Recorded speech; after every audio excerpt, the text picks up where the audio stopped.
Before a rocket touches the edge of space, it is forged here, in steel, fire, and precision. Rockets begin as specialized alloys, pairs, engineered to survive extreme vibration, cryogenic fuel, and the violence of launch. Each tank must hold supercooled propellants at temperatures colder than Antarctica, without cracking under pressure.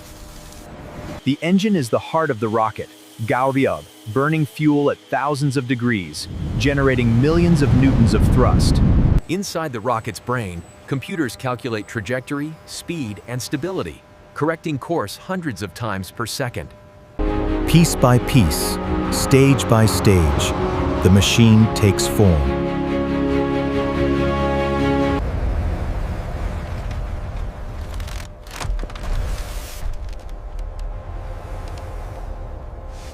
From raw metal to reaching the stars. This is how rockets are made.